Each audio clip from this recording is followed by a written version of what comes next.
So we just gathered up whatever we could grab.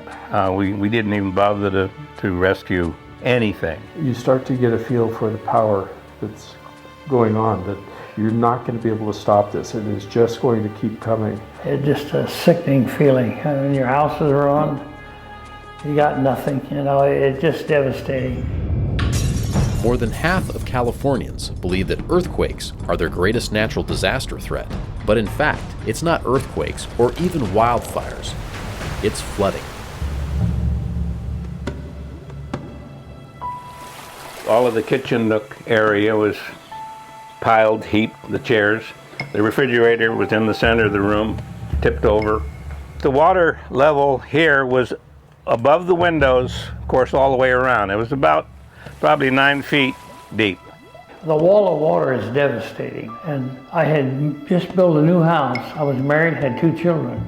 My house was in 20.5 foot of water. It was 40 days before I got back in there to clean it up, what was left of it. This was the house that we lived in, and this was right on the river. So when the river came up, the whole yard was flooded. We had to tear out the walls, take up the flooring. We've had pretty severe flooding in '69 and then in the early '80s. The biggest one was in '97, and we were out for 7 weeks until the water was low enough that they could repair that break and we could get back in. Since 1962, there has been a major flood somewhere in California every single year. The 1997 Central Valley floods alone caused $2.7 billion in damage, 120,000 evacuations, and 9 deaths. Yet with all the risk and impacts from floods, only 1 in 10 Californians have done anything to prepare for extensive flooding. I think it is very hard for people to keep it in mind with the cycles in our climate here. During the summertime, the river is really a nice place. People are enjoying it, and it can really change when the water is rising. Expect the river to misbehave. It will. It's not if, it will.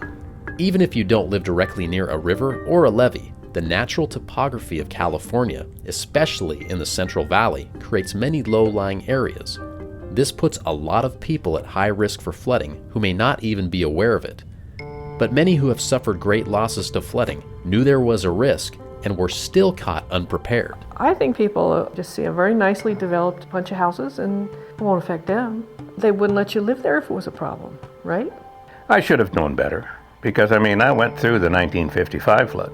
I thought of all places, why would it flood here? Live and learn.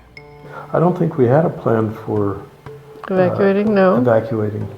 We just had never considered that a major issue, even though we were on the river. You lose stuff you can never replace, Once you go through a flood, you never want to go through that again. Take these simple steps to prepare yourself and your family for a flood. First and foremost, learn about your flood risk by visiting California's My Flood Risk website. Have an emergency plan. And consider buying flood insurance, whether required for your mortgage or not. Those who have lived through the devastation of flooding offer these additional bits of advice. I'd recommend that they carry flood insurance for sure. But also to check and verify find out if they're truly covered. Don't think you're perfectly safe. If you live by that levee, try to learn everything you can about it. Are they vulnerable to getting a foot of water in their house or 5 feet of water in their house or what? They really need to know. Find out where it's going to break, or if it does break here, which direction you're going to go. All of the water that we have on the other side of those levees at any given time of year is it's never safe. What is the worst case scenario? It's the classic line. Hope for the best, but prepare for the worst.